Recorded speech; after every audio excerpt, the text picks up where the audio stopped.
말씀을 지키는 자의 복. 요한계시록 22장 6절 7절의 말씀입니다. 또 그가 내게 말하기를 이 말은 신실하고 참된지라 주 곧 선지자들의 영의 하나님이 그의 종들에게 반드시 속히 되어질 일을 보이시려고 그의 천사를 보내셨도다. 보라, 내가 속히 오리니 이 두루마리의 예언의 말씀을 지키는 자는 복이 있으리라 하더라. 요한계시록 1장 예수 그리스도의 계시라 이랬습니다. 예수님이 열어주시는 책이다, 그런 말이고요. 2장 3장에는 7교회 7등잔대에 대한 이야기입니다. 모두 이기는 자는 어떻게 될 것이다, 주님의 보상을 줄 것이다 라는 말이고요. 그리고 귀 있는 자는 성령이 교회들에게 하시는 말씀을 들을지어다, 이렇게 이야기했습니다. 4장 5장에는 내 생물 24장로 하늘 예배에 대한 이야기가 나오고요. 6장부터 9장에는 7인 7나팔에 대한 이야기가 나옵니다. 11장에는 2증인 2감람나무 2등잔대에 대한 이야기가 나옵니다. 14장에는 14만 4천 명 순결한 신부에 대해서 나오죠. 16장부터 18장에는 7대접 음료 짐승 심판에 대한 이야기가 나옵니다. 19장에는 어린 양의 혼인잔치 8절에 세마포 준비에 대해서 나오죠. 20장에는 영 안에서 첫째 부활에 동참한다, 그렇게 나옵니다. 생명책에 기록된다, 이런 말씀이 있죠. 21장 22장에는 새 예루살렘 생명나무 주님을 기다림 아멘, 이렇게 되어 있습니다. 요한계시록의 가장 중심 성경이 어디라고요? 19장입니다. 자주 들어서 여러분이 알겠지만 19장에는 뭐가 나오죠? 어린 양의 혼인잔치 8절에 세마포 준비에 대해서 나옵니다. 세마포 준비를 왜 이렇게 강조하느냐면요, 성경에 옷이 많이 나오기 때문에 그렇습니다. 처음에 선악과 먹고서 무화과 나무 잎으로 옷을 입었잖아요. 그 다음에 이제 하나님께서 아담과 하와에게 가죽옷을 입혀주시죠. 그리고 이제 쭉 옷이 있죠. 그 다음에 마지막 요한계시록에는 이제 어린 양의 생명책에 기록된 그 어린 양의 혼인잔치에 참여하는 그 신부들, 그 사람들이 하나님의 그 열심, 하나님의 선함, 그 하나님의 선함으로 그 옷을 입게 되죠. 그게 이제 빛나고 깨끗한 세마포 옷입니다. 그것은 흰 세마포 옷, 그러니까 진리의 말씀을 얘기하는 거예요. 자, 그런 말씀들을 이제 우리가 요한계시록 19장을 통해서 알게 돼요. 그리고 이제 20장으로 넘어가고 영 안에서 첫째 부활에 동참하는 사람들이 나옵니다. 생명책에 기록되는 사람들. 그리고 이제 그렇게 된 사람들이 21장, 22장에 새 예루살렘이 되어서 이렇게 살아가게 되고, 그 다음에 이제 22장에서 이제 이것을 마무리하는 거죠. 그래서 21장을 여러분이 이제 요한계시록 21장을 쭉 한 절 한 절 우리가 보면서 좀 이해하고 그랬는데, 이것을 21장을 전체적으로 한번 요약을 해보면 새 예루살렘이 되었다. 그러니까 새 예루살렘이 되었다. 이게 이제 처음 하늘과 처음 땅이 없어진 새로운 하늘과 새로운 땅이 된 새 예루살렘이 되었다는 게 이제 요약이에요. 그것은 온 우주 만물이 새롭게 된다, 이런 의미도 있겠지만 사실은 우리가 하나님이 보실 때 온 우주 만물이죠. 그래서 우리가 새 사람이 되었다, 이런 의미입니다. 그리고 이제 교회가 새롭게 되었다, 가정이 새롭게 되었다, 이런 의미입니다. 그러니까 저는 꼭 이렇게 세 가지를 같이 얘기하죠. 나에 대한 이야기, 또 가정에 대한 이야기, 교회에 대한 이야기, 이렇게 세 가지를 자주 얘기를 합니다. 그게 왜 그러냐면 이 세상과 좀 다른, 그러니까 세상이 그러니까 점점 이렇게 변질해가고 부패해가고 이렇게 하는 이 시대에도 언제나 예수님 시대 때부터 지금까지 나라는 사람이 새롭게 돼야 된다는 것이 변함이 없었어요. 성경이죠. 나라는 사람이 새롭게 돼야 된다는 말씀이 있고요. 그것이 이제 새로운 에덴 동산, 새로운 가정이 새롭게 회복돼야 된다는 그런 의미. 이게 성경에 처음부터 한 가정을 만드신 하나님이 마지막 요한계시록에는 한 가정을 새롭게 만들기 위해서 혼인잔치를 하는 거거든요.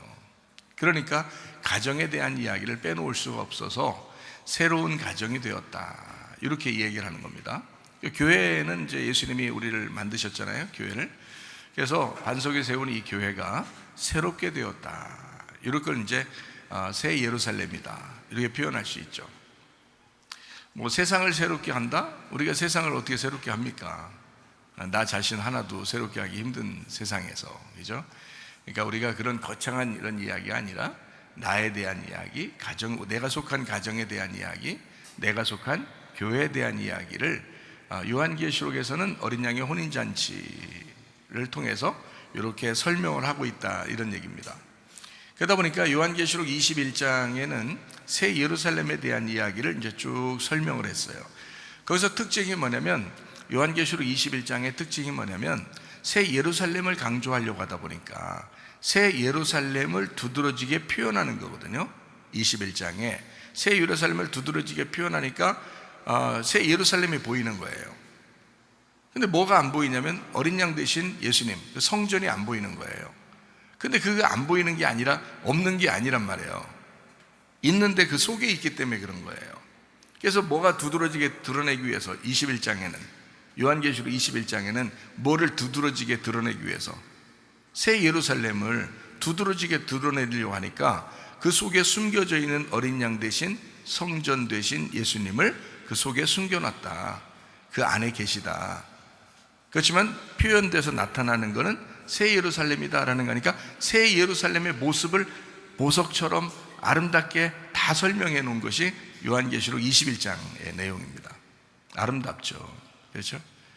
그러면 22장으로 넘어와요, 우리가. 그럼 22장으로 넘어오면 이 새 예루살렘이라는 이제 이 예수님을 우리가 이제 21장에서 표현해서 봤잖아요. 그러니까 22장에는 그 예루살렘의 중심, 핵심, 그러니까 그 속에 심장이 뭐냐? 예수님이다. 어린 양이라는 거예요. 그래서 그 어린 양을 끄집어내서 어린 양을 소개를 하면서 보여주는 거예요, 22장에. 그러면서 이제 마치는 거예요, 성경을. 그러니까 이 속에 어린 양 대신 예수님을 끄집어내서 22장에는 이걸 소개해 주는 거예요. 사실은 우리 새 예루살렘이 숨쉬고 이제 살아가는 것은 이 심장 때문이다. 그러니까 그 심장이 어린 양 대신 예수님이야. 그 어린 양 대신 예수님을 자세하게 설명해 줄 거야 라고 해서 요한계시록 22장을 놓은 거예요. 자, 그러니까 이제 좀 쉽겠죠, 이렇게 보니까. 그래서 이제 새 예루살렘에 생명나무가 있다. 자, 누굴 설명했을까요? 어린 양 대신 예수님을 설명하려고 했던 거예요. 생명나무가 있다, 이런 거예요. 그러니까 그 생명나무가 이제 지혜의 말씀이죠. 그러니까 이런 이제 22장을 우리가 이제 가만히 보면서 어린 양 대신 예수님을 어떻게 설명하고 있나, 요걸 이제 하나씩 보는 거예요. 그럼 이제 요한계시록이 좀 더 이해가 더 잘 되고 좋죠. 왜냐하면 우리가 교회 나오는 건요, 사실은 우리 신부가 어떠냐는 그 본질, 자기 자신의 아이덴티티를 아는 것, 내가 어떤 사람이냐, 내가 누구냐, 내가 그리스도의 신부로서, 교회로서, 새 예루살렘으로서 나는 어떤 존재냐라는 그 존재감, 그거를 이제 알려고 교회 나오는 거거든요. 그리고 그러면 내 속의 심장은 누구냐, 나를 살려주는 분은 누구냐, 나를 살게 하시는, 우리 교회를 살게 하시는 분이 누구냐, 우리 속에, 그러니까 교회 속의 그 중심, 심장은 누구시냐, 우리 가정의 그 핵심은 누구시냐, 내 양심의 그 속의 핵심은 누구시냐, 그 어린 양 대신 예수님이라고요. 그래서 그걸 이제 우리에게 알려주려고 사실 교회 나오는 거거든요, 말씀 듣는 게. 그러니까 어떻게 보면 요한계시록 21장, 22장은 정말 아름다운 책이에요. 정말 핵심적이고 중심적이고 아름다운 중요한 내용을 가진 책이죠. 그러니까 우리는 요한계시록 22장을 또 한번 봐야 되겠죠. 그래서 요한계시록 22장 1절 말씀해 보니까 이렇게 돼 있어요. 또 그가 수정같이 맑은 생명수 강을 내게 보이니 하나님과 및 어린 양의 보좌로부터 나와서 라고 돼 있어요. 그럼 어린 양 대신 예수님이 생명수거든요. 그의 영이에요. 그래서 그의 영이 생명수인데 그 영이 어디서부터 나왔어요? 어린 양의 보좌로부터 나왔어요. 그 보좌가 어디에 있어요? 성전에 있다고요. 그럼 그 성전은 어디에 포함되어 있어요? 새 예루살렘 안에 성전이 있거든요. 그럼 그 성전에 보좌에 있고, 그 보좌, 그러니까 새 예루살렘이 있죠. 그 안에 성전이 있죠. 그 성전 안에 보좌가 있죠. 거기서부터 흘러나오는 생명수니까 얼마나 속의 중심의 핵심. 그러니까 한마디로 말하면 우리를 호흡하게 만드는, 우리를 숨쉬게 만드는 생명수의 물이었던 거죠. 그죠? 그러니까 새 예루살렘이 이렇게 있는데 그 안에 성전이 있는데 그 안에 보좌가 있어요. 하나님의 보좌가. 그 하나님의 보좌로부터 흘러나오는 생명수야. 아이고, 이렇게 중심이다. 이렇게 중심된 하나님의 영이 우리로부터 속에서부터 흘러나온다. 그럼 누가 흘러나온 거예요? 자, 내가 새 예루살렘이 되었다라고 하면, 내가 새 사람이 되었다 그러면 내 속에서 뭐가 흘러나온다? 생명수가 흘러나와야 된다는 거지. 생명수가 뭔데요? 하나님의 아들 예수 그리스도의 영이란 말이에요. 그 예수 그리스도의 영, 그 말씀이 내 속에서 흘러나와야 된다 이런 거잖아요. 그가 누군데요? 예수님이잖아요. 그러니까 그 우리를 살게 하는 그 핵심, 그 심장, 그 숨은, 그 호흡은 바로 예수님이에요. 그 예수님의 호흡이, 그 물이 우리로부터 나오기 시작한다. 그러니까 우리 중심에 뭐가 있다라는 것을 지금 소개하고 있는 거죠. 그래서 요한계시록 22장에는, 자, 요한계시록 21장에는 뭘 얘기한다고 그랬어요? 새 예루살렘을 설명하려고 했다 했잖아요. 그죠? 새 예루살렘을 설명하려고 하니까 성전 되신 어린 양 되신 예수님이 보여요, 안 보여요? 안 보이죠. 왜냐하면 속에 들어가 있어야 되죠. 왜냐하면 겉으로 표현을, 새 예루살렘을 표현하려고, 보여주려고 한 것이 요한계시록 21장이니까. 그럼 요한계시록 22장에는 어떻게 되어 있다고요? 속에 숨겨져 있는 예수님을 끄집어내는 거예요. 무슨 말인지 아시겠죠? 참 놀라운 말인데 놀라운 말이에요. 속에 계신, 내 속에 계신, 우리 가정 속에 있는, 우리 교회 안에 있는 그 새 예루살렘, 변화된 우리 새 예루살렘, 새 창조된 우리 안에서 어린 양의 그 영이, 그 숨이, 그 물이 흘러나오고 있다는 거지. 그러니까 속의 핵심을 끄집어내는 거죠. 너희 속에 사실 누구 때문에 우리가 사는 거냐면 그 생명수가 흘러서 살아가는 거야, 이런 말이잖아요. 요한계시록 22장 1절의 말씀입니다. 생명나무도 마찬가지죠. 생명나무도요, 지혜의 말씀입니다. 이게 잠언 3장에 나와 있는 말씀이죠. 그래서 이거를, 이 생명수 같은 거를요, 값없이 너에게 목마른 사람에게 주겠다 해서 요한계시록 22장에도 계속 설명을 하고 있습니다. 자, 어떻게 하는 게 생명수다? 우리를 살리는 거라고 하는 건요, 우리를 죽였다가 살리는 겁니다. 우리를 죽였다가 살리는, 이것을 부활이라고 그러죠. 그래서 회개하라, 천국이 가까이 왔느니라, 이렇게 하죠. 마태복음 3장에도 회개하라, 천국이 가까이 왔다. 마가복음 1장에도 예수님이 그러죠. 회개해야 된다. 그리고 복음을 믿어야 된다, 이렇게 말씀하죠. 그러니까 우리에게 예수님께서는요, 어떤 분이시냐면 불과 성령으로 침례를 주시는 분이다 라고 했죠. 불이라고 하는 것은 심판을 의미하고, 심판의 말씀, 그리고 성령이라고 하는 것은 우리를 알곡을 모아서 곳간에 드리는 그 성령을 얘기하죠. 그래서 우리의 쭉정이를, 껍질을 벗겨서 태워버리고 불로써요, 그리고 성령으로 우리를 다시 모아서 알곡을 모아 천국에 데리고 가시는 분이다. 우리의 속에서 이게 새로워진 사람들의 모습을 이제 속에 있는 내용들을 끄집어내면서 설명한다, 이런 얘기들입니다. 자, 우리가 불로 심판을 받고 그리고 알곡은 모아서 천국에 들어간다. 자, 우리가 어떻게 됐을까요? 심판받아, 말씀의 심판을 받아 우리 껍질이 다 까진 다음에 어떻게 될까요? 껍질이 다 태워지면 어떻게 돼? 겸손해지죠. 그래서 회개한 사람이 천국이 저희 것이 된다, 이렇게 되는 거잖아요. 그래서 심령이 가난한 사람은 천국이 저희 것이다, 이렇게 되는 겁니다. 마태복음 5장에 말씀하고 있죠. 심령이 가난한 사람은 천국 간다. 베드로전서 5장에는 뭐라고 되어 있어요? 겸손한 사람에게 은혜를 베풀어 주신다라는 그런 말씀을 하고 있습니다. 자, 생명나무는 나무 자체가 있고 그 다음에 열매가 있어요. 그래서 우리는 그 열매를 먹는다라고 되어 있고요, 그 열매는 구약에서는 만나라고 그러고요, 그리고 그 만나가 이제 복음으로서 완성이 되면 예수님이 이제 우리에게 생명의 떡이 되는 거죠. 요한복음 6장에 말하는 생명의 떡, 생명의 빵이 되는 것입니다. 그래서 계속 그걸로 양식을 먹는데요, 주님의 그 살과 피를 먹고 마시게 된다, 라고 하는 겁니다. 그러면 이제 그분의 뼈가 되고 그분의 살이 되는 거죠. 왜냐하면 뼈와 살이 내가 먹는 걸 통해서 뼈와 살이 이렇게 붙잖아요, 그죠? 뼈도 튼튼해지고 살도 이렇게 붙고 하는 것은 내가 먹는 걸 따라서 그런 거잖아요. 그러니까 내가 예수를 먹고 예수를 마시게 되면 어떻게 돼? 내 뼈와 내 살이 그 먹는 것으로 인해서 이루어지는 거잖아요. 그러면 그 먹는 게 뭘 먹었어요? 우리가 예수님을 먹었다 그랬죠? 예수님을 먹고 예수님을 마셨다 그랬잖아요. 그러면 내가 뼈와 살이 뭐가 된 거예요? 예수님 예수님 닮아가는 거죠, 그죠?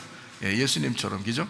그래서 우리가 살아가는 게 이제 예수님의 그 모습으로 우리가 살아가야 된다, 이런 거죠. 그래서 우리가 이제 뭐 꼭 예수님과 똑같은 자는 아니겠지만 작은 예수가 되어서 이제 살아가게 된다, 이제 이런 말씀입니다. 겸손해야지 은혜를 받죠. 그래서 생명나무 그 열매가 있고 그 다음에 잎사귀가 있어요. 잎사귀는 어떻게 됐다고 했어요? 겉으로 표현해서 나타난다 그랬잖아요. 그래서 생명나무의 잎사귀 그러면 겉으로 이렇게 드러난 걸 얘기해요. 그래서 예수님이 계시다면 예수님의 옷이라고 그랬죠. 그래서 예수님의 옷을 이렇게 입고 있다라고 하는 것을 이제 생명나무의 잎사귀를 입었다, 이렇게 얘기를 합니다. 자, 요한계시록 22장 2절 말씀해 보니까 길 가운데로 흐르더라. 어떻게 길 가운데로 흐르더라 그러니까 우리 그 예수님의 길이요 진리요 생명이시고요, 그 천국에 가는 그 길이 있는데 거기에 가운데로 흐른다. 아니면 우리 또 이런 말씀이 있죠. 우리의 마음 안에 중심에 그 물이 흐르고 있다, 이런 말이죠. 길 가운데로 흐르더라. 강 좌우에 생명나무가 있어 12가지 열매를 맺되 달마다 그 열매를 맺고 그 나무 잎사귀들은 만국을 치료하기 위하여 있더라 라고 되어 있습니다. 그러니까 잎사귀는 치료하는 재료가 되었다. 죽은 자를 살리고 병든 자를 고치고, 이게 다 누구의 이야기예요? 예수님에 대한 이야기죠. 그래서 생명나무 자체가 예수님을 설명하는 것이다, 이렇게 이야기하는 거죠. 그러니까 요거 요한계시록 22장에는 그 우리 속에 있는 어린 양 대신 예수님을 끄집어내서 설명하고 있다, 그죠? 생명나무로 끄집어내서 설명하고 있다, 생명수로 끄집어내서 설명을 하고 있다, 예수님을, 어린 양 대신 예수님. 자, 제가 무슨 말 하는지 이해가 되시죠? 그런 것입니다. 그러니까 얼마나 좋아요? 예수님을 지금 알고 있는 거니까, 예수님을 알아가는 거니까 너무 좋은 거죠. 예수님의 그 옷자락은 치료의 잎사귀가 되는 것입니다. 그래서 에스겔 47장에 보면은 예수님의 그 옷자락, 그러니까 그 생명나무의 그 잎사귀는 치료하는 약재료가 된다라고 되어 있죠. 이것을 정확하게 알았던 사람이 마가복음 5장에 누구라고요? 혈류병 여인이었다고요. 그 여자가 예수님의 옷자락에만 내가 손을 대어도 치료를 받을 줄을 믿었다는 거예요. 그리고 진짜로 만졌는데 치료를 받은 거예요. 예수님이 찾아가지고 정말 구원까지 베풀어 주시는, 그 믿음을 기쁘게 여기고 구원까지 주시는 그 놀라운 역사, 그것을 경험한 사람이 이제 혈루병 여인이었습니다. 하나님의 놀라운 역사예요. 그러니까 예수 그리스도 생명나무 그 열매, 그리고 그 잎사귀, 치료하는 잎사귀, 그것을 우리가 분명히 알게 되면 그런 것이구나, 예수님을 우리가 점점 알아간다, 이렇게 되는 것입니다. 자, 시편 126편 5절 말씀을 한번 볼까요? 눈물 흘리며 씨를 뿌리는 자는 기쁨으로 거두리로다, 이랬습니다.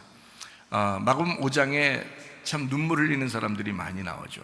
그 눈물 흘리는 사람들은 다 주님 안에서 회복이 되었습니다. 그러니까 눈물 흘리는 사람들은 기쁨으로 이제 거두게 되는 거예요. 그러니까 많이 울지 않아서 그렇지 실제로 많은 눈물을, 여러분이 많은 눈물을 흘리다 보면 주님을 깊이 알게 됩니다. 주님은 여러분 그런 사람들을 아주 뭐라 할까요? 불쌍히 여기고 사랑하고 그 연민의 정을 가지고 계시다, 그 주님께서. 그러니까 눈물 흘리는 사람들. 그래서 마태복음 11장에도 뭐라면 천국은 눈물로 침노하는 자의 것이다, 이렇게 볼 수가 있습니다. 자, 요한계시록 22장 2절 말씀에 생명나무 잎사귀가 예수님의 옷자락이다, 이렇게 했습니다. 주님의 옷자락을 만지고 회개하고 눈물 흘려 치유받은 여자, 혈류병 여인. 그래서 그 여자를 주님이 만나서 다시 구원해 주는 역사가 있었다. 자, 생명나무 자체는 우리를 죽이는 것이 아니라 살리는 것이었다, 이런 겁니다. 그래서 주님을 만나면 죽은 자도 살아나게 되고요, 병든 자도 고침을 받게 되고, 문제가 있는 사람들도 회복의 역사가 일어나게 됩니다. 자, 여러분의 가정이 이런 가정이 돼야 되겠죠. 회복의 역사가 일어나는 그런 가정. 또 교회도 주님 안에서 정말 서로 사랑하고 회복하는 그런 교회가 되셔야 되고, 여러분 마음의 양심도 치료받고 여러분 몸도 치료받고 또 주님을 만나게 되면요 치료받습니다. 치료해 주시는 주님이셔요. 반드시 주님은 여러분 불쌍히 여기시고 병든 자를 오히려 더 가까이 하시는, 또 만나러 오시는 그 주님, 어려움 당한 그 사람을 외면하지 않으시는 주님, 그 주님에게 여러분이 눈물로 호소하고요 또 기도하고 회개하고 그러면 우리 주님께서 여러분을 불쌍히 여기실 줄로 믿습니다. 자, 요한계시록 22장 3절 말씀 봅니다. 다시 저주가 없으며 하나님과 그 어린 양의 보좌가 그 가운데 있으리니 그의 종들이 그를 섬긴다라고 되어 있습니다. 원래는 아담과 하와가 이제 선악과 먹고서 쫓겨나 가지고요 땅이 저주를 받습니다. 그리고 이제 그 저주받은 땅에서 농사 지어 가지고 하나님 앞에 예배드린 사람이 있는데 가인이었어요. 그렇죠? 그래서 그 가인, 근데 땅이 이제 저주를 받았으니까 그렇게 된 거잖아요. 근데 예수님의 피가 어디로 흘렀을까요? 땅으로 흘렀겠죠? 예수님의 피가 땅으로 흐르면서 그 땅을 적시면서 어땠을까요? 땅이 어떻게 됐을까요? 그 저주가 없어졌겠죠? 예, 저주가 없어지고 다시는 저주가 없고요. 그리고 이 땅이 회복되는, 땅이 살아나는, 땅이 생명을 받은 거죠. 땅이 이제 죽었었는데 저주를 받았는데 예수님의 피가 떨어지면서 그 땅이 살아난단 말이죠. 그 땅은 누구를 말하는 거예요? 나를 말하는 거예요. 땅은 또 뭐를 말한다고요? 가정을 말한다. 땅은 또 뭐를 말한다고요? 교회를 말한다고요. 그래서 죽었던 교회가 살아나, 죽었던 가정이 살아나, 죽었던 그 사람이 살아나는, 뭐만 받아들이면요 피만 그 속에 떨어지면, 예수라는 그 생명이, 예수의 피, 그 생명이 떨어지게 되면 저주가 다시는 없을 것이다. 예수 피가 여러분 속에 들어가면요 다시는 저주가 없다, 그렇게 말씀합니다.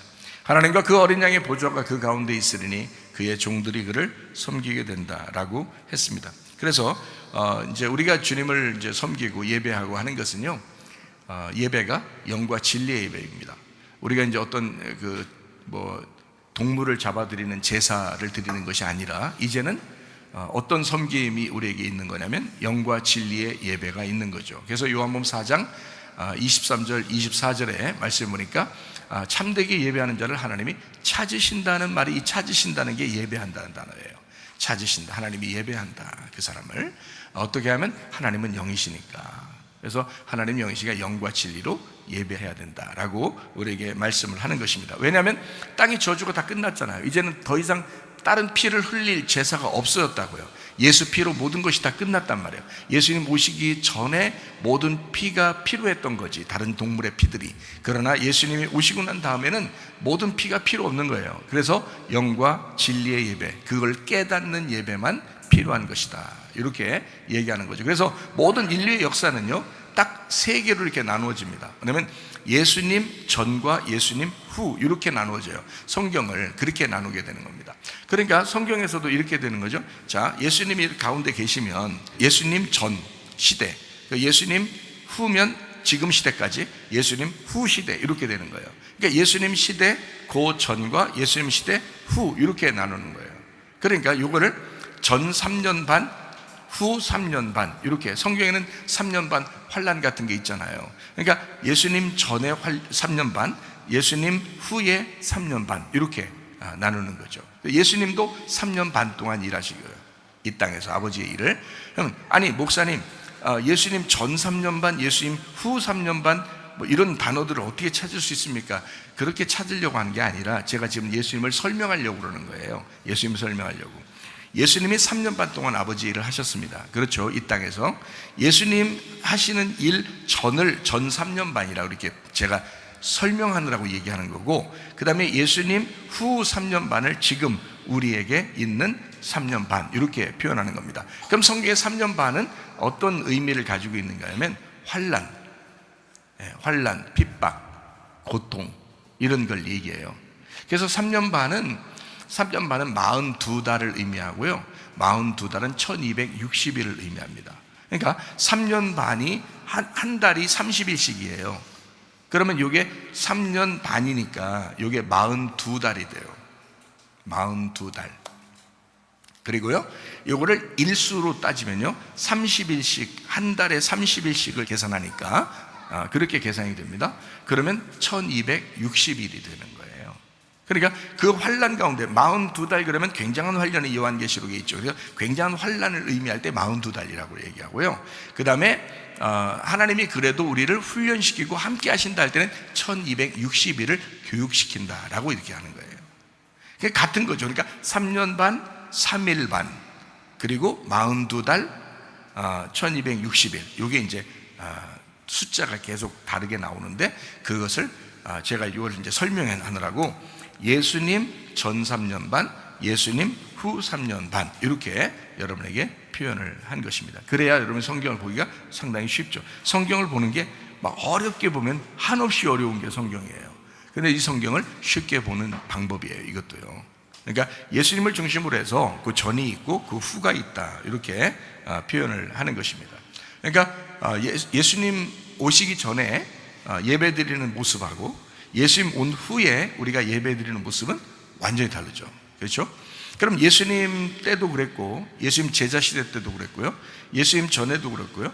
자, 예수를 믿는다는, 하나님을 믿는다는 사람들은 핍박을 당합니다. 그렇죠? 예수님 이후의 사람들은 그 핍박 한 번도 안 당했을까요? 예수님 후니까? 그렇지 않아요. 지금까지도 공산권이나 이슬람권이나 뭐 세상에 또 다른 이제 그 세속주의에 빠진 사람들이나 이런 사람들은 기독교를 그렇게 미워하고 핍박을 하게 돼 있어요. 그것을 후 3년 반의 환란이다, 이렇게 볼 수 있다는 얘기죠. 그러니까 예전에도 환란이 있었고 예수님 시대 때도 역시 환란이고요, 예수님 후 시대도 지금도 환란이 있다. 이것을 제가 지금 전 3년 반, 후 3년 반이라고 지금 설명을 하고 있는 거죠. 예수님을 가운데 놓고.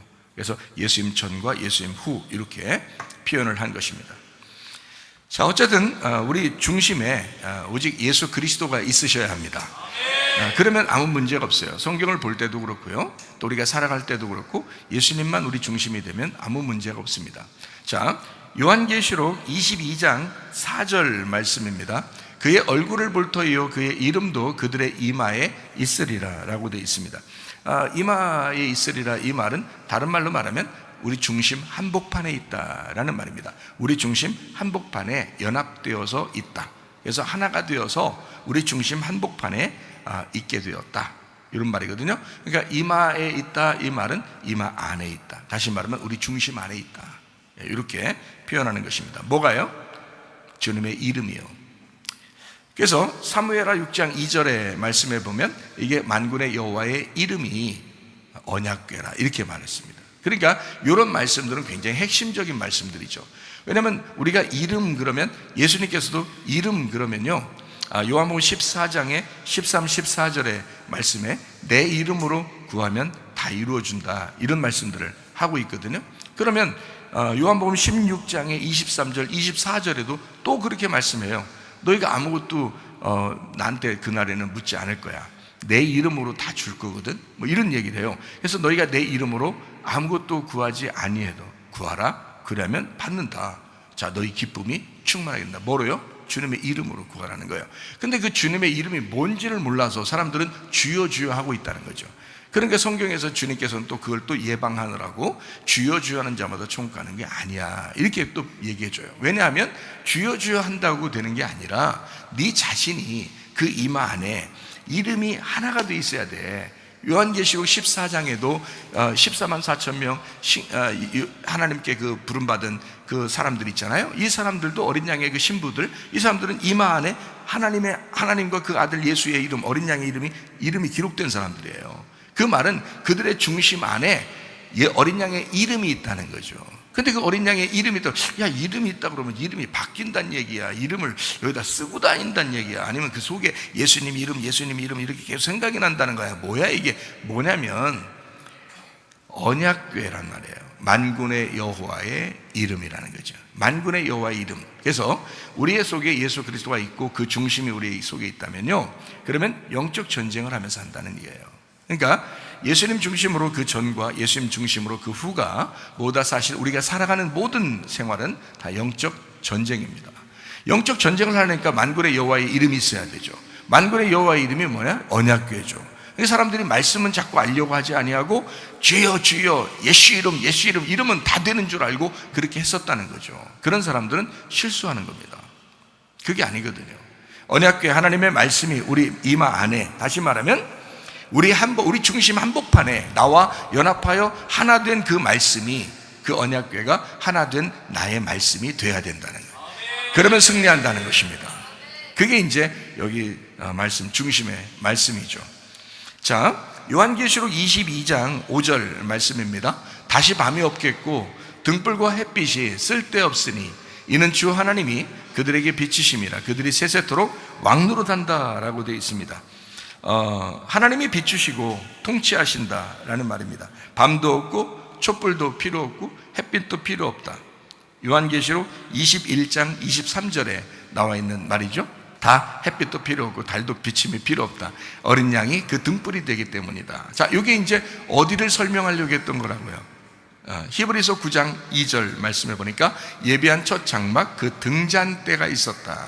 그래서 그 등대는 한 달란트, 금 한 달란트로요, 순금 한 달란트로 쳐가지고 느려서 만든 하나로 연결된 한 달란트, 한 사랑, 한 말씀으로, 한 예수로 연결해서 이렇게 느려서 만든 것이 등잔대예요. 7교회입니다. 예수님을 얘기하는 거예요. 그래서 7교회는 예수님의 교회예요. 예수님. 그래서 그 등잔대, 그것이 빛을 비추면 그러면 밤이 없을 것이다.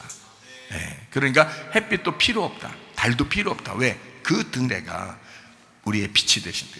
어린 양이 등대가 되신다. 어린 양이 등불이 되신다라는 그런 말씀입니다. 그래서 성전 안에 그 빛, 다시 말하면 말씀 되신 예수님의 그 빛 비춤, 그것이 성령의 조명입니다. 저는요 이렇게 생각을 합니다. 우리가 이제 우리 신학에서 배울 때는, 조직 신학에서 계시가 있고 영감이 있고 조명이 있다 이래요. 그러면 계시라는 것은 이제 하나님한테 받는 것을 계시라고 그러고요, 영감이라고 하는 것은 이 말씀을 쓸 때, 그러니까 하나님 말씀을, 하나님 자체가 말씀이고 이것이 우리에게 임한다 할 때 계시라고 그러고요, 이것은 이제 영감, 이것은 사람들이 요 계시된 그 말씀을 기록하는 과정이죠. 이 영감. 그래서 하나님께서 이제 이것을 기록하도록 사람을 선택하시고 그것을 기록하면서 이걸 만들어내는 그 과정, 이거를 이제 영감이라 그렇게 말해요. 그러니까 계시 그리고 영감이 되었다. 그래서 성경은 그냥 쓰여진 게 아니라 디모데후서 3장에 보면 이렇게 돼 있죠. 모든 성경은 하나님의 감동으로 된 것으로 이렇게 돼 있죠. 교훈과 책망과 바르게 함과 의로 교육하기에 유익하다, 이런 말씀이죠. 이 감동이라는 말이 하나님의 감동이라는 말이요, 하나님이 숨쉬었다 이런 말이거든요. 하나님의 영감이 들어갔다, 하나님의 그 영적인 감동이 들어갔다는 말입니다. 그렇게 해서 성경이 쓰여진 거예요. 이 성경 그냥 막 나온 게 아닙니다.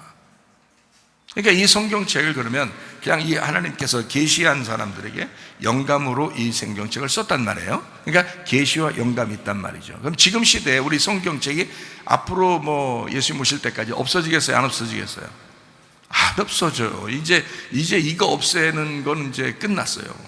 안 없어집니다. 성경은 분명히 있어요. 근데 마귀가 작전을 쓴다면 이제 어떤 작전을 쓸까요? 어떤 작전? 이건 안 없어지니까 이제 어떻게 작전을, 여러분이 마귀라면 어떻게 하겠어요?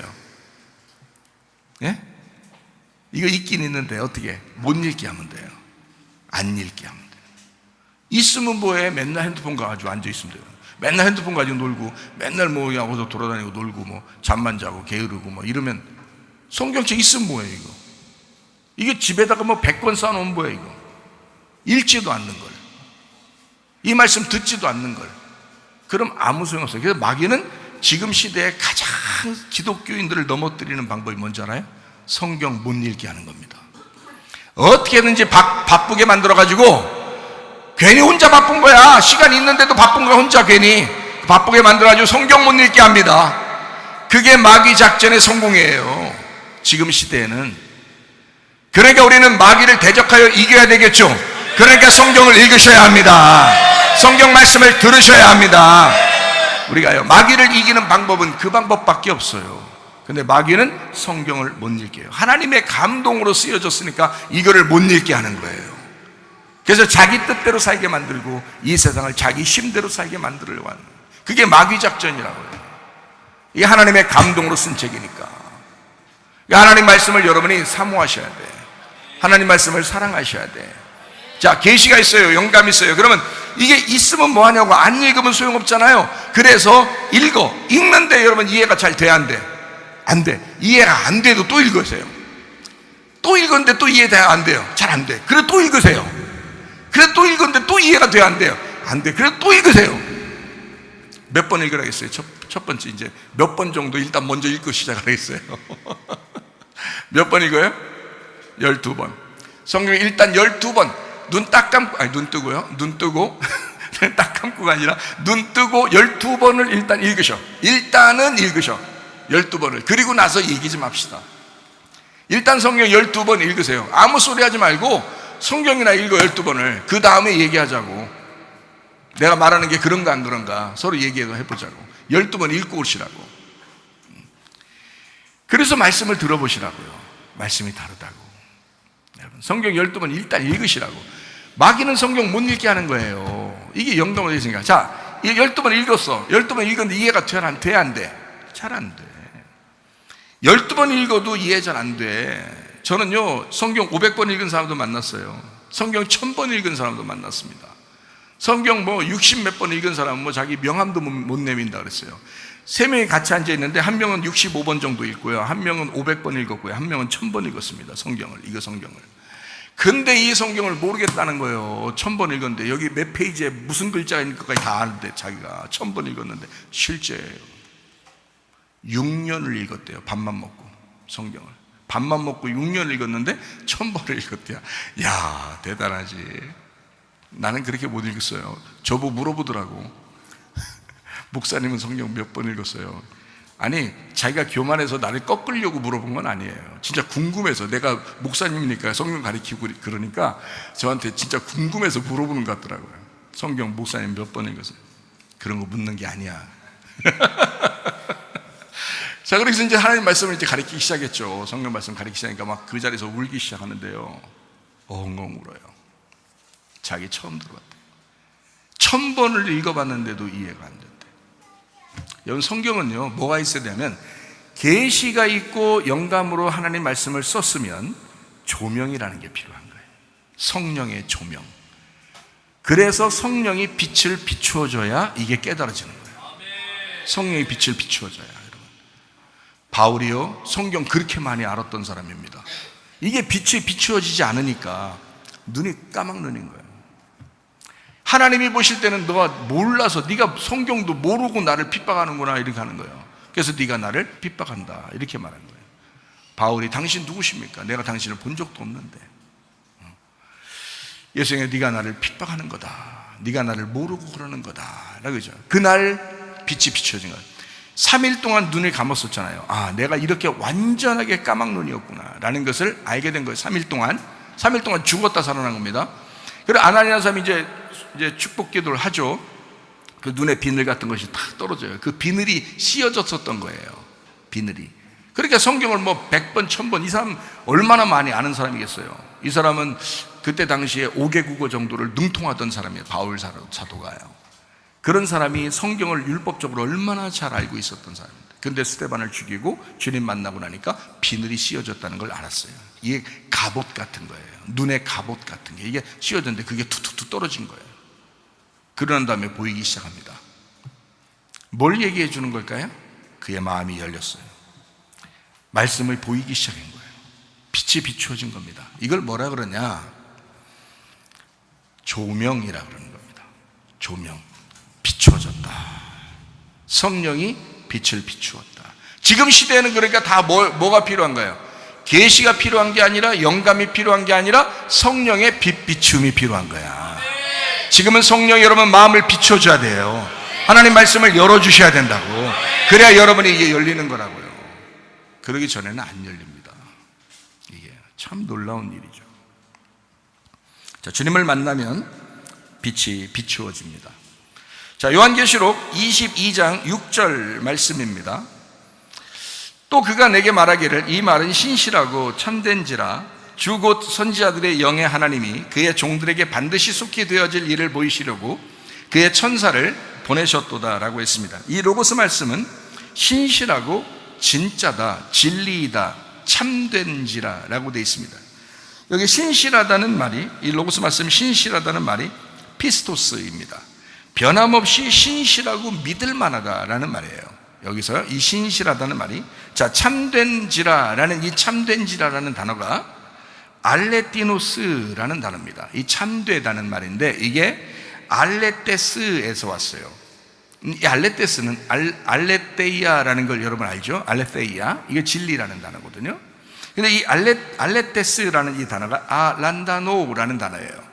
란다노는 감추어졌다는 말이고, 라는 말은 그것이 벗겨졌다는, 아니다라는 말이에요. 그러니까 감추어지지 않게 되었다라는 말이거든요. 그러니까 이 말은 참된다, 자, 신실하고 참된지라라는 이 참된지라라는 말은 깨닫고 알게 되어서 열려지니까 감추어지지 않았다, 이 말입니다. 이 말이에요. 이 말씀이. 자, 어디니까? 요한계시록 22장 6절에 나오는 거니까. 22장. 그러니까 요한계시록을 쭉 이제 그 앞에 창세기까지 쭉 있잖아요. 요한계시록 22장까지 오니까 이게 열려져. 참된 말씀이었다. 이게 참된 말씀이었다. 감추어지지 않았다. 이렇게 말씀합니다. 자, 요한계시록 19장 9절 말씀을 볼까요? 천사가 내게 말하기를 기록하라. 어린 양의 혼인잔치에 청함을 받은 자들은 복이 있도다 하고, 또 내게 말하되 이것은 하나님의 참되신 말씀이라 하기로라고 돼 있죠. 여기서 내게 말하되 이것은 이라는 이것은 이라는 단어가요, 이게 후토스라는 단어입니다. 이 후토스라고 하는 이 단어가 이들은 이라는 단어거든요. 왜 이들은이라고 제가 이제 이렇게 해석을 하냐면, 이 말이요, 남성 복수 주격이거든요. 남성 복수 주격. 그러니까 이것은 이 사람들은 이란 말이에요. 이 사람들은 하나님의 참되신 말씀이라, 이렇게 된 거예요.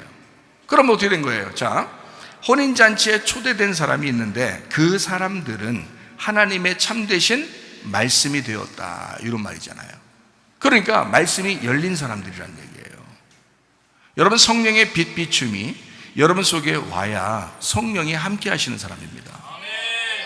이거 굉장히 중요한 얘기이기 때문에 여러분에게 그냥 대충 여러분은 나 예수 믿는다고 그래, 뭐 예수님을 내가 믿는다고 고백했잖아, 나 믿어, 그래 교회 다 열심히 다녔잖아, 이거 이렇게 주장하는 사람들이 자기가 말씀도 뭐 깨달으려고 하지도 않고 하나님 말씀도 알려고 하질 않아요. 그러면서 자기는 하나님 믿는다는 거예요. 그거 아니라고요. 요한계시록 적어도 지금 19장 9절의 말씀을 여러분이 잘 보게 되면 이것은 그 하나님의 참되신 말씀이 되었다, 이 말이에요. 어린 양의 혼인잔치에 청함받은 사람들은, 그러니까 교회는 다녔지만 어린 양의 혼인잔치에 청함받아야 되잖아요. 어린 양의 혼인잔치에 청함받아야 신부잖아요.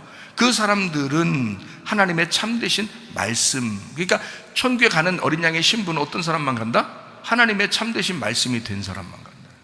하나님의 참되신 말씀이라는 말이 뭐예요? 열려진 사람을 얘기하는 거예요. 그럼 어떻게 열려지는데요? 열려진 사람한테 듣든지, 그래서 열려지든지, 아니면 성령의 빛 비치움을 직접 받든지, 그런 거예요. 그래서 이게 열려져야 된단 말이에요. 반드시 성령이 함께 하시면요, 열어주십니다. 이거 분명한 사실이에요. 그러니까 여러분이 말씀을 사모하게 되면, 우리 교회에서 말씀을 사모하게 되면 다 열려질 줄로 믿습니다. 이건 성령의 역사예요. 성령은 그거 가르쳐 주려고, 말씀을 열어주려고 이 땅에 성령이 필요한 거지. 그래서 성령이 계신 거란 말이에요. 이해가 되시죠? 무슨 말인가요? 예. 자, 베드로전서 1장 9절부터 12절까지 말씀을 보겠습니다. 믿음의 결국 곧 영혼의 구원을 받음이라. 이 구원에 대하여는 너희에게 이 말 은혜를 예언하던 선지자들이 연구하고 부지런히 살펴서 자기 속에 계신 그리스도의 영이 그 받으실 고난과 후에 받으실 영광을 미리 증언하여 누구를 또는 어떠한 때를 지시하시는지 상고하니라. 이 섬긴 바가 자기를 위한 것이 아니고 너희를 위한 것임이 계시로 알게 되었으니 이것은 하늘로부터 보내신 성령을 힘입어 복음을 전하는 자들로 이제 너희에게 알린 것이요 천사들도 살펴보기를 원하는 것이다. 이렇게 되어 있습니다. 자, 하나님은 선지자들을 선택합니다. 구약에서 선지자들을 선택하고 신약에서는 사도들을 선택합니다. 그래서 하나님께서 장차 올 모든 일에 대하여 하나님이 계시를 하셔요. 그리고 그 사람들을 통해서 말씀을 깨닫게 해준단 말이에요. 누구에게? 우리들에게, 지금 우리들 살아있는 우리들에게, 지금 우리들에게 말씀을 깨닫게 해주기 위해서 그들이 존재하고 있었다. 그 계시를 받아서 그 말씀을 우리에게 전달했다 이 말이야. 그런데 그렇게 전달받은 사람들이 성경도 안 읽어, 성경 알려고 하지도 않아. 그 사람들에게 뭐하러 성령의 빛을 비추겠냐고요. 생각을 해보시라고요. 성경을 알려고 하고 막 회개하려고 하고 주님을 주인으로 믿으려고 그러고, 이런 사람들에게 하나님의 성령께서 역사하셔도 열어주려고 그러고 빛을 비추려고 그러죠. 하나님의 성령도 그렇잖아요. 하나님의 놀라운 계시의 말씀을 받은 사람들이 성경을 썼다고요.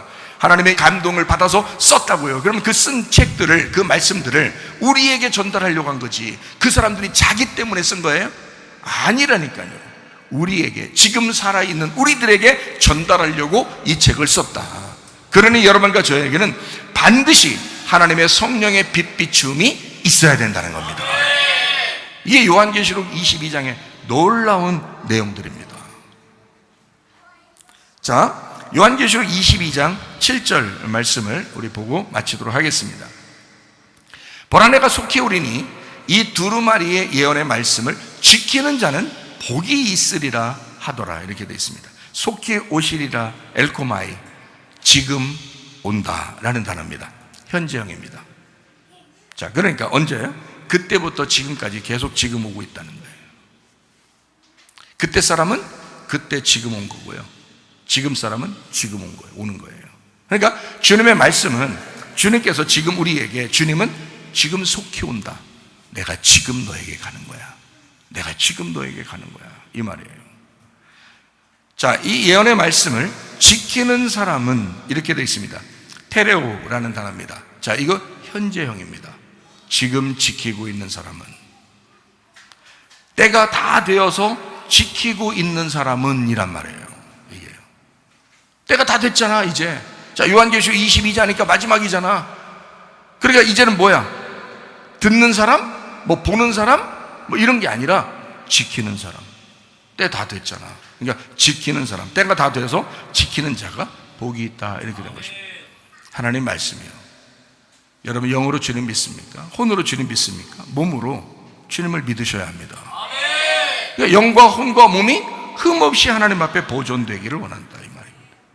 자, 여기서 요한계시록 1장 3절 말씀을 보면 이 예언의 말씀을 읽는 자, 듣는 자, 그 가운데 기록한 것을 지키는 자가 복이 있다 그랬잖아요. 때가 가깝다 그랬죠. 그죠? 때가 가깝다. 여기서는 세 가지를 같이 얘기했다고. 하나는 읽는 거, 하나는 듣는 거, 하나는 지키는 거, 이렇게 했잖아요. 그리고 때가 가깝다 이렇게 얘기했잖아요. 그죠? 때가 가깝다. 누가복음 19장 11절 말씀이요. 그들이 이 말씀을 듣고 있을 때에 비유를 더하여 말씀하시니 이는 자기가 예루살렘에 가까이 오셨고 그들은 하나님의 나라가 당장에 나타날 줄로 생각함이로다. 제자들은 당장 지금 하나님의 나라가 임해야 되는데 라고 생각했고, 예수님은 가까이 오셨다 이렇게 이야기했습니다. 누가복음 19장에 12절 13절 말씀입니다. 이르시되 어떤 귀인이 왕위를 받아가지고 오려고 먼 나라로 갈 때 그 종 열을 불러 은화 10문화를 주며 이르되 내가 돌아올 때까지 장사하라 이렇게 했거든요. 이것 때문에, 자, 왕권 가지고 다시 오려고 지금 가까이 왔다 이 말이거든요. 자, 가까이 왔다, 왕권 다시 가지고 와야 돼 내가, 이렇게 한 거죠. 그러니까 요한계시록 1장 3절에 말씀을 읽는 자, 말씀을 듣는 자, 말씀을 지키는 자가 복이 있다라고 돼 있잖아요. 그럼 이건 가까이 왔다, 주님의 때가 가까이 왔다 이 말이잖아요. 그죠? 근데 요한계시록 22장 7절에는 뭐라고 돼 있다고요? 보라, 내가 속히 오리니 지금 오고 있다, 지금 온다, 너에게 지금 왔어. 자, 어제도 지금 온 거야, 100년 전에도 지금 온 거야 그 사람에게는. 그럼 지금은, 지금 너에게 지금 와, 지금 와. 이 두루마리 예언의 말씀을 이제 읽는 자, 듣는 자가 아니라, 그때는 가까이 오니까 읽는 자도 듣는 자도 지키는 자도 복이 있다 하지만 요한계시록 22장 7절에는 지키는 자가 복이 있다. 이제 말씀이 되어 그 말씀을 살아가는 자가 복이 있다 이 말이에요. 여러분 어떻게 사시겠습니까? 하나님의 말씀이 여러분 속에 충만하시기를 바랍니다. 그리고 하나님의 말씀을 살다가 주님 만나시기를 바랍니다. 우리 한번 기도하겠습니다. 하나님 앞에 기도할 때 하나님, 내 속 중심에, 내 중심, 내 한복판 안에 하나님 예수 그리스도가 중심되게 하옵소서. 예수 그리스도가 나의 주인 되게 하옵소서. 예수의 뜻대로 살다 주님 만나게 하옵소서. 그 말씀을 살다가 주님 만나게 하옵소서. 기도합니다. 우리 하나님 아버지여, 사랑과 은혜를 감사를 드립니다. 주의 뜻대로 살다가 주님 만나게 도와주시옵소서. 우리 하나님 말씀을 살아내게 하옵소서. 주의 말씀을 살게 하옵소서. 하나님 주의 말씀이 우리의 마음 중심에 한복판에 있게 도와주옵소서. 어린 양 예수 그리스도 우리의 주인 되시옵소서. 어린 양 예수 그리스도가 우리의 왕이 되시옵소서. 주의 뜻대로 살다가 주님 만나게 하옵소서. 비염은 떠나갈지어다, 아토피 떠나갈지어다, 위장병 떠나갈지어다, 어지럼증 사라질지어다, 두통은 사라질지어다, 류마티즘 환점 떠나갈지어다, 어깨 통증 사라질지어다, 어린데스크 목디스크 떠나갈지어다, 심장병 온전해질지어다, 각종 종양암 떠나갈지어다, 감기 몸살 온전해질지어다, 협착증 사라질지어다, 혼수피부 온전해질지어다, 이명은 사라질지어다, 장애물질은 온전해질지어다, 식감 사라질지어다, 유리기설 떠나갈지어다, 우울증, 불면증, 공장이 드럼보나 초조 다 떠나갈지어다, 음란, 거짓, 도출, 미움, 욕심은 다 떠나갈지어다. 우리 하나님 아버지, 마지막 때입니다. 지금 주님이 오늘도 지금 우리에게 임하심을 믿습니다. 하나님 말씀이 되어 가게 하시고, 하나님 말씀이 되어 그 말씀 안에 살다가 주님 만나게 하옵소서. 진리의 말씀을 내 한복판, 내 중심 한복판에 모시고 살게 하옵소서. 또한 아버지, 그 말씀을 지키고 주님 만날 때 칭찬받게 하옵소서. 예수님 귀하신 이름 받들어 기도 올려옵나이다. 아멘. 주님 감사합니다. 우리 하나님 아버지 함께 하시고 사랑하심을 믿습니다. 우리 하나님 도와